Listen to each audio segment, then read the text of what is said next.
Today, we're diving into a story of raw ambition, brutal revenge, and political chess that could rival any modern drama. This is the story of Joab, one of history's most ruthless commanders, and his deadly feud with a man named Abner. It all starts on a battlefield. Picture this: two armies, both Israelite, but on opposite sides of a civil war. On one side we have the forces of King David, led by his nephew and general Joab. On the other, the army of Ishbosheth, son of the late King Saul, led by his veteran commander, Abner. It's a tense situation, a nation divided against itself. Among Joab's men is his younger brother Asahel. Asahel is famous for one thing: his incredible speed. The Bible says he was as swift of foot as a wild gazelle. He was young, ambitious, and probably a little reckless. In the heat of battle, Asahel spots the ultimate prize: Abner, the enemy general. Taking down Abner would mean instant glory, a massive victory for David's side, and a legendary reputation for himself. So, he takes off, running like the wind, with his sights locked on Abner. Now Abner is no rookie. He's a seasoned warrior, a general who has seen it all. He hears the footsteps thundering behind him and turns to see this young, determined kid closing in. Abner knows exactly who he is. He recognizes the fire in Asahel's eyes, but Abner doesn't want to fight him. Why? Because killing Joab's brother would create a blood feud, a personal vendetta that would poison everything. It's bad for business, bad for politics, and just plain messy. So, Abner tries to de-escalate. He yells back, "Hey, turn aside, go fight one of the regular soldiers and take his gear, leave me alone." He's essentially saying, "Kid, you're out of your league, and I don't want to have to do this." He gives Asahel a chance to back off, to take an easier win and live to fight another day. But Asahel isn't listening. His ambition is a roaring fire in his ears, drowning out all warnings. He's relentless. He's brave, no doubt, but his bravery is blinding him to the danger. He keeps coming, unwavering in his pursuit. Abner warns him again, more desperately this time. "Turn aside from following me. Why should I strike you to the ground? How then could I show my face to your brother Joab?" He's literally pleading with Asahel, pointing out the inevitable consequences. He knows that if he kills Asahel, Joab will never forgive him. It will become personal. Asahel refuses. He closes the distance, ready to make his move. With no other choice, Abner has to defend himself. But even then, he tries to avoid a lethal blow. He doesn't use the sharp point of his spear. Instead, in a last-ditch effort, he uses the butt end, the blunt end of the shaft. He thrusts it backward. But such is the force of Asahel's charge that the blunt spearhead goes right through him. Asahel falls, and dies right there. His tragic death is a stark reminder of how unchecked ambition and impulsive actions can lead to disaster. He was brave, yes, but his refusal to heed warnings, his single-minded pursuit of glory, was his downfall. It's a cautionary tale that echoes through the ages. When Joab and his men find Asahel's body, the pursuit of Abner's army grinds to a halt. The sight of their fallen heroes stops them in their tracks. The battle ends, with significant losses on both sides. Asahel is carried back and buried in his father's tomb in Bethlehem.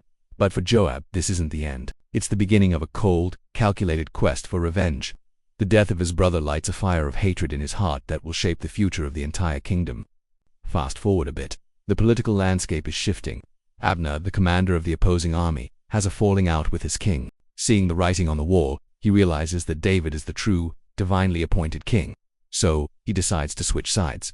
He sends messengers to David, offering to bring all of the northern tribes of Israel under David's rule. This is a massive political victory for David. It's the key to unifying the nation and ending the bloody civil war. David, being a wise leader, sees the opportunity. He agrees to make a pact with Abner. He welcomes him, throws a feast in his honor, and sends him off with his blessing to go and gather the leaders of the northern tribes. For David, this is peace. This is unity. This is the future. But someone is not happy about this at all. Joab. When Joab returns to the city and hears that Abner, the man who killed his brother, was just welcomed as an honored guest, he is furious. He storms into David's presence and accuses him of being naive. "What have you done?" he demands. "You let Abner go. Don't you know he's a spy, here to deceive you and learn all your secrets?" Joab's motives here are a toxic cocktail. First, there's the personal vendetta. He hasn't forgotten that Abner killed his brother. The code of the blood avenger demands that he personally repay that debt. Second, there's pure political jealousy. Joab is David's top general. With Abner joining their side, a man of equal or even greater military experience and political influence, Joab's position as number one is threatened. Abner could easily become his rival for power and the king's favor. So Joab decides to take matters into his own hands, defying his king's wishes. Without telling David, he sends messengers to intercept Abner, telling him to come back to the city of Hebron for another word. Abner, thinking this is a message from the king, turns back. He enters the city gate, a place of public gathering, feeling secure. Joab meets him there.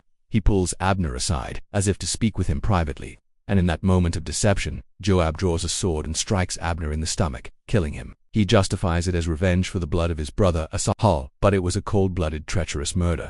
He didn't challenge Abner to a fair fight. He lured him into a trap under the pretense of peace. When David hears the news, he is devastated and enraged. He knows exactly what this looks like. It looks like he made a peace treaty with Abner only to have him assassinated. It shatters the trust he was building and threatens to plunge the nation right back into civil war. David immediately goes into public mourning. He tears his clothes, puts on sackcloth, and orders all the people, including a reluctant Joab, to mourn for Abner. At the funeral, David walks behind the bier weeping. He even composes a lament, a song of mourning for Abner, asking, "Should Abner have died as a fool dies?" He publicly curses Joab and his family, saying, "May the guilt for Abner's blood be on the head of Joab forever." David makes it crystal clear to everyone that he had nothing to do with this murder. His grief was genuine. He recognized Abner's worth and mourned the loss, not just of a great warrior, but of a unifier who could have helped heal the kingdom. Joab's act of revenge had massive consequences. It created a deep rift between him and King David. Although David needed Joab's military genius and couldn't afford to punish him immediately, the betrayal was never forgotten. This single act of jealousy and personal vengeance complicated David's political alliances and perpetuated a cycle of violence. It showed everyone the kind of man Joab was, fiercely loyal to his family, but also ruthless, ambitious, and willing to defy his king to get what he wanted. This brutal, self-serving nature would define Joab's entire career. He was an incredibly effective military commander, but his personal grudges and political ambition often led him to commit terrible acts. The murder of Abner was just the beginning. Years later, this same pattern of defiance would lead to Joab's own downfall. After David's death, Joab backed the wrong horse in the succession race, choosing one of David's other sons over the designated heir, Solomon. When Solomon took the throne, one of his first acts was to settle old scores. Remembering his father David's final instructions, Solomon had Joab executed, finally bringing justice for the murder of Abner and others. The story of Joab, Abner, and Asahel is a powerful lesson on the destructive nature of jealousy and revenge. Asahel's ambition led to his death. Joab's vendetta led to a treacherous murder that destabilized a kingdom. It highlights the immense difficulty leaders face when the personal conflicts of their followers threaten the greater good. David, the king, wanted peace and unity, but Joab's personal grudge sabotaged it. It's a timeless example of how individual choices, driven by dark emotions, can have far-reaching and devastating historical consequences. Thanks for tuning in to this deep dive into one of history's most intense rivalries. If you found this story fascinating, make sure to hit that like button and subscribe for more tales of power, politics, and human drama. Let me know in the comments what you think about Joab's actions. Was he justified? Let's discuss. See you in the next one, and God bless.